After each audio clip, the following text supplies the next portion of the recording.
Alô, meus amigos do canal Wellington Campos FC, tudo bem com você?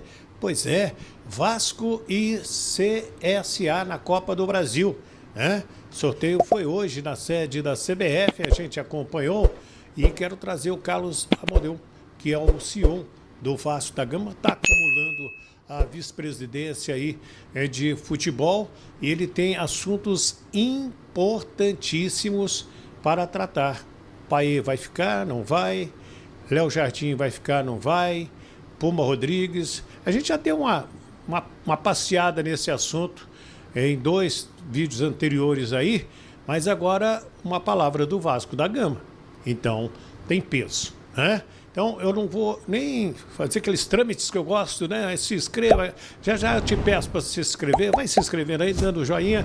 Mas vamos, então, assistir a entrevista que concedeu na sede da CBF o Carlos Amodeu. Deixa eu até agradecer meu amigo Fábio Azevedo, do Fanático Vascaíno, porque deu problema na minha gravação, ele me cedeu a dele de maneira sensacional. Vamos lá. Essa janela é uma janela excepcional, uma janela para a Copa do Mundo de Clubes. A gente vai ter uma parada da Copa do Mundo de Clubes a partir do dia 12, então a gente só tem mais um jogo a partir do dia 12, depois reabre a janela para fins de registro no dia 10 de julho, ali na frente. Então, o que nós estamos planejando? Nós estamos finalizando o processo de contratação do novo executivo, isso é um aspecto muito importante. Ao longo dessa semana, a gente deve finalizar o processo da contratação do novo executivo, que será o responsável pelo departamento de futebol como um todo e, portanto, pelas contratações e pelas movimentações de mercado nessa janela, porque a gente vai ter atletas que deixam o clube, atletas que chegam para o clube, o que é natural nesse momento. Nessa janela agora, nós vamos jogar no dia 12, depois os atletas vão ter cerca de 10 dias de folga, até por conta da legislação, a gente precisa ter esse processo, então nós não estamos neste momento, nessa janela do dia 2 ao dia 10, com pressa para fazermos contratação, até porque nós vamos ter até o dia 21 de folga dos atletas. Então, nosso objetivo é, a partir do dia 21, já termos movimentações no mercado, para que aí sim os atletas possam chegar junto com o atual elenco, possam se preparar durante todo o período da preparação e sejam registrados a partir do dia 10 para poder jogar no dia 12 ou dia 13 contra o Botafogo na nossa retomada do campeonato. Boa tarde, Pedro Ama da Sintonia Esportiva. Meio do ano, agora tem contato do Coutinho sendo finalizado. Eu queria saber se já estão nas tratativas, como é que está a conversa, se o Coutinho vai fazer parte do time do Diniz para a segunda temporada do ano. O professor Fernando Diniz já falou da importância do Felipe Coutinho. Ele é um atleta que nós queremos contar com ele para a sequência da temporada. Por óbvio, existem questões relacionadas ao atleta e o seu clube de origem, o Aston Villa, que precisam ser resolvidas. A partir do momento que essas questões sejam direcionadas, a gente já está em contato com o staff do atleta para que a gente possa falar sobre a continuidade dele aqui no Vasco. É provável uma rescisão ou uma renovação de empréstimo? O que seria mais viável? O empréstimo dele termina no dia 30 de junho.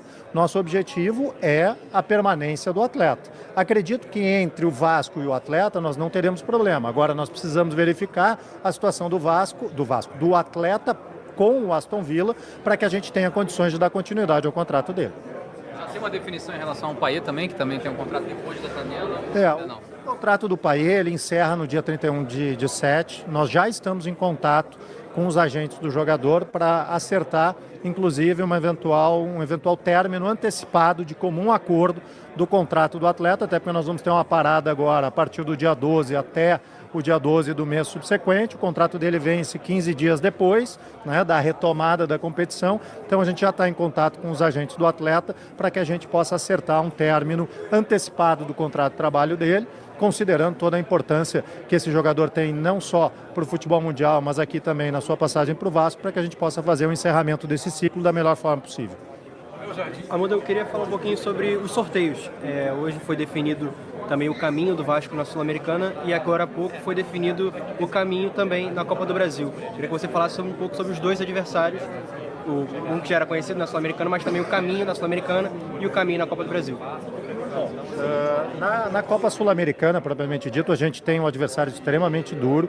O Independente Del Valle é um clube muito bem estruturado no Equador, é um clube que vem, nos últimos anos, tendo uma performance esportiva que para muitos é surpresa, para quem acompanha o futebol como um todo não é uma surpresa. Ele já teve possibilidade de eliminar outros grandes clubes do futebol brasileiro em outras competições, então é um adversário bastante duro, sem falar da questão da altitude, que é sempre complicado jogar lá em Quito, no Equador. Com relação à Copa do Brasil, o CSA é um adversário que chegou nessas oitavas de final derrotando um gigante do futebol brasileiro, que é o Grêmio, então a gente trata esse confronto com muito respeito. Amadeu, como é que você avalia, então, já que essa situação do país vocês vão encaminhar para rescindir, essa passagem dele pelo Brasil, pelo Vasco, nesse período mais recente, quando você virou CEO da SAF, do clube, né? Como é que você avalia essa relação com o país, enfim, no balanço que a diretoria do Vasco faz?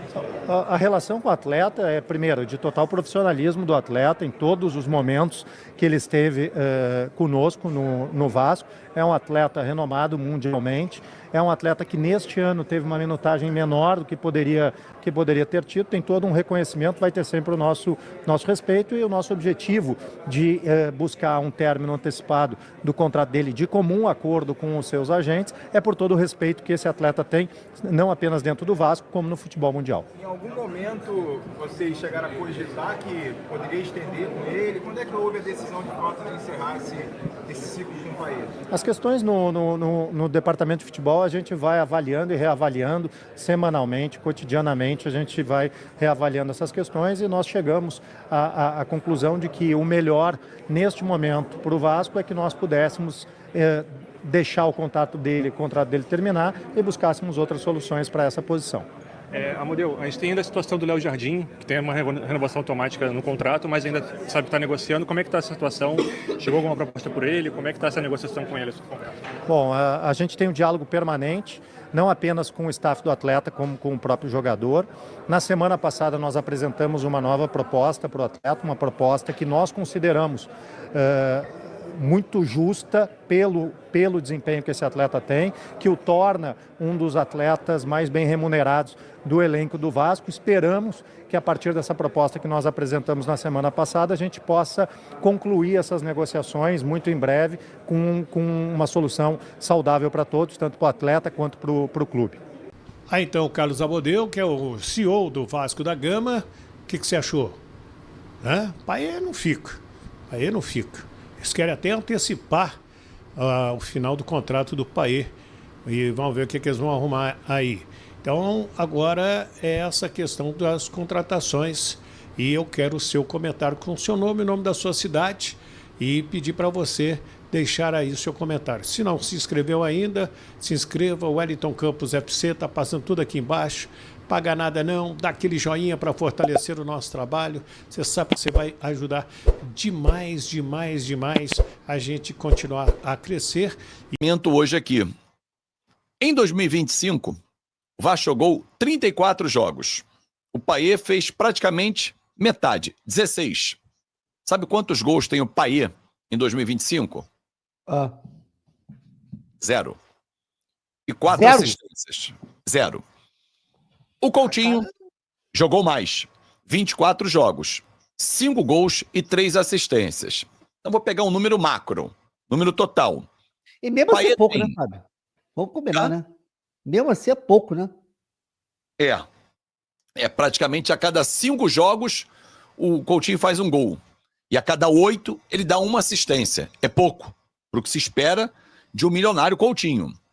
Números gerais. No caso do Coutinho, são 2 passagens, quando ele sobe e agora. 86 jogos, 13 gols e 12 assistências. Ou seja, em 86 jogos ele participou de 25 lances de gols, ou marcando ou dando um passe que saiu gol. O Paê, 77, participou de 24, marcando 8 gols e dando 16 assistências. Se a gente pegar o número frio, com 9 jogos a menos, o Paê foi mais eficaz que o Felipe Coutinho.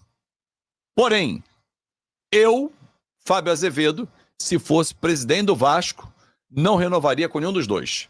A não ser, no caso do Coutinho, não do Paê. e aí teria que ser um dos dois, talvez, que caísse pela metade. Pela metade, cara. Eu acho Salário. que o Coutinho, o Diniz vai querer manter. Se perguntar pro Diniz, ele vai querer manter o Coutinho, porque talvez Pelos elogios agora vai feitos, ter um mês, inclusive. né, Fábio? O fato é, agora tem um mês pro Diniz botar em prática a sua metodologia. Então, assim, ó, eu acho que o Coutinho sendo... Porque assim, não tá jogando bem agora, mas é um cara cascudo, entendeu? É um cara, é a referência do time. Exatamente, é a referência do time. Então é importante esses caras assim, no elenco também. Até pra molecada. Tipo, se der ruim, quem tem que buscar a responsabilidade é o Coutinho. Ele tem que dar a cara a tapa. Né? Ele tem que buscar essa responsabilidade, porque ele foi contratado para isso. Ele foi contratado para ser um ídolo, para ser referência. Bahia, né? O Diniz falou sobre isso mesmo, que não está nas mãos dele a decisão. E pelo que eu entendi, se tivesse, ele queria ficar com o Payet. O Payet já disse a algumas pessoas internamente que gostaria de trabalhar com um treinador como o Diniz. Isso foi revelado pelo Souza, inclusive, por onde ele vai nos podcasts e tal. Ele fala que o Payet dizia isso. Pô, o time do Fluminense joga de uma forma que a gente podia jogar. Seria legal se a gente tivesse um técnico assim. Hoje é o Diniz. Mas a questão dele é financeira. Ele vai cair de 1 milhão para 500 mil reais, 400 mil, vai diminuir drasticamente o salário dele. E ele tem aquela situação extracampo. Paga por produção. Mas não é só, exatamente, mas não é só financeiro, porque se você pagar 500 mil, o cara estiver rendendo, 500 mil é caro. Tem essa, porque não é só diminuir drasticamente. Se você pagar 500 mil, o cara estiver rendendo, tá ótimo. Agora, se ele não render, é um pesado, vai ficar caro também. É isso. E para ficar na reserva, eu entendo que um jogador desse tamanho tem que ser mais decisivo. Esses números que eu apresentei agora são pobres. O Coutinho, 24 jogos. A cada 3 jogos, vamos pegar a conta, ele participa de um gol, que são 5 gols e 3 assistências, ou fazendo ou dando um passe. É pouco. Ele tinha que ter, na minha avaliação, Rei, uma média estilo Verratti. Quer ver se eu pegar o Verratti aqui? Mas é posição diferente também, né, Fábio? O Vasco joga em cima do Verratti, né? Toma, Verratti, vai! Mas então, aí o Vasco joga em cima do Verratti, mas ele, Coutinho, precisava ser tão decisivo como é o Verratti. Então, mas aí não entra o estilo de jogo. Vou dar um exemplo, o Arrascaeta. Por que o Arrascaeta tá fazendo mais gols agora? Porque o Arrascaeta faz um segundo atacante. Exatamente. É uma forma de jogar. Tem números impressionantes. Vou botar aqui na tela para vocês, que eu acho que é bacana a gente botar isso aqui. Deixa eu ver aqui rapidinho. Aí, fica melhor do que eu ficar falando. Tem uns números aqui, ó. Eu tô aqui olhando o sorteio, tá? Vai estar rolando aqui o sorteio da Libertadores. E eu falo que... Olha os números aí, Rei. O Verratti, 106 jogos com a camisa do Vasco, fez 51 gols e deu 8 assistências. É praticamente uma participação decisiva a cada 2 jogos. Uma a cada 2. Nessa temporada, em 29 jogos, ele participou de gols em 20, marcando 18 e dando 2 assistências. E olha que ele não é um cara habilidoso, faz aquele pivô com excelência e tal, mas é um cara super importante para o grupo. Então, assim, pelo valor que o Vasco paga aos dois, Payet e o Coutinho, eles não entregam em campo o tamanho do investimento feito. Se fosse para continuar com um deles, eu escolheria o Coutinho por ser mais novo. Mas o valor tinha que ser menor, na minha avaliação. Eu vi os melhores momentos do Vasco e Bragantino, que eu realmente não vi o jogo. Mas o Vasco perdeu gol pra caraca, né? Acho que foi a partida que o Verratti mais perdeu. Toda hora perdeu gol pra caraca, né, cara? Assim, eita, fiel, foi 2-0. Se você olhar o placar 2-0, falei, pô, o Bragantino sobrou na partida. Agora, se você pegar os melhores momentos, o Vasco teve várias oportunidades, né? Foram 20 finalizações, sendo 8 no alvo. E o Verratti perdeu muitos gols que ele não perde. Mas lá, o Vasco teve 2 grandes problemas.